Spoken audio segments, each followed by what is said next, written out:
Guys, it's a rainy day, and I thought maybe I would read some stories from a book called Indians of the Pueblos. This is a book about Native American people in the United States long, long ago, and they were here before any of the rest of us and were the first people in our country. And the story I'm going to read today is called The Twin Warriors Lead the Way. And there's a little painting at the beginning of the story of a mother washing her little girl's hair. The little girl's name is Little Bird. I think we'll meet her later in the story. Here we go. The twin warriors lead the way. Near the close of a hot, dry day, an Indian family was gathered in a circle before the doorway of its home in the Pueblo. Big Eagle, the father, stood leaning against a post, while nearby on a low porch sat Singing Leaves, his wife. Little Bird, their baby boy, rested quietly in his mother's arms. Star, the older son, and White Cloud, his younger sister, sat beside each other on the hard-packed dirt in front of the porch.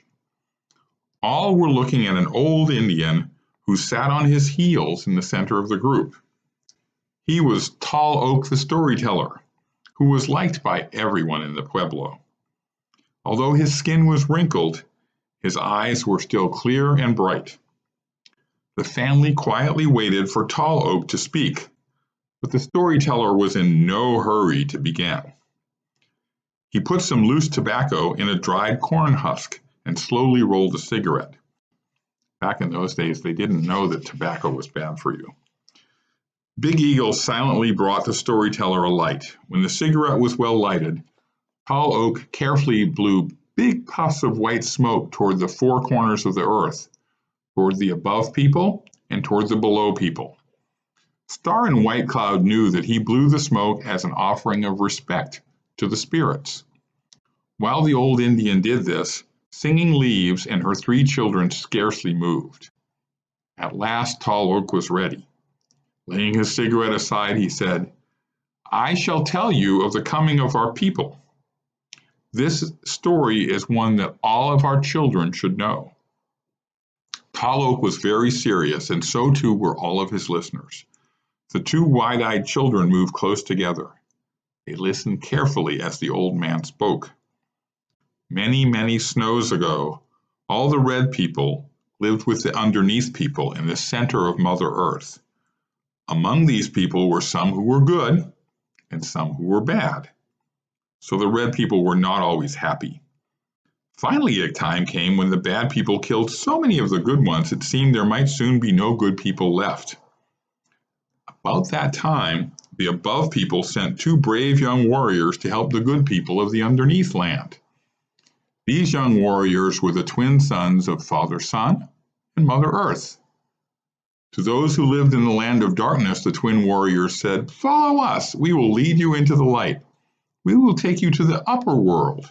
There you'll see our Father, who will also become your Father." Eagerly, the red people followed their two young leaders. They traveled for many days through a dark, narrow passageway. It was a long, hard journey, but the good people tried to keep cheerful and happy.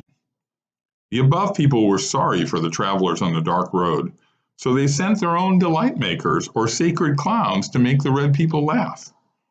These clowns made up the sacred Koshar Society. It has always been the duty of this society to make people happy and cheerful. The delight makers did their best to make the red people laugh and forget their hardships on the long journey. Finally, the travelers reached the top of Mother Earth. As they came from the opening in the earth, they saw a beautiful spot of light in the dawn of the eastern sky. And here it is, the spot of light that they saw in the dawn of the eastern sky. "Is that your father?" asked the wondering red people asked. "No," answered the twin warriors. "That is the morning star, one of our father's messengers. Morning star shines to tell the world of our father's coming. He warns the night clouds that they must hurry into their homes." While the people who came from the below world watched the east, They saw the darkness first turn to gray, and then to red and yellow and gold. At last, a big bright eye rose over the eastern mountains. "What is that?" asked the surprised and frightened red people. "That is Father's son," the twin warriors answered. "He's our father, and he will be your father too." The sun rose higher and higher, and his light grew brighter and brighter. At first, the red people covered their eyes and were afraid to look around. But after they felt the warm, pleasant fingers of Father Sun, the red men knew he was a friend, so they uncovered their eyes. "Your father and our father is good," they told the twin warriors. Looking about them, the travelers saw many things they had never seen before. They could not help being happy. There before them they saw grass-covered lands and fertile fields. The red people were sure they could keep themselves from hunger in this new land of warmth and sunshine. They knew that they would be happier in a land filled with sunshine than in the land of darkness. Suddenly, Tall Oak stopped speaking and looked at his silent listeners. He calmly relighted his cigarette.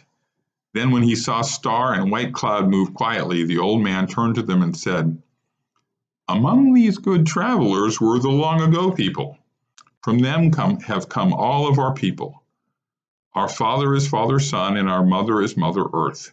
The red people have found them both good. That is why we love them. That is why we honor them." The storyteller was very much in earnest. Once more he blew whiffs of smoke about him. Then he took up his story again. The happy red people soon found that they had much to learn.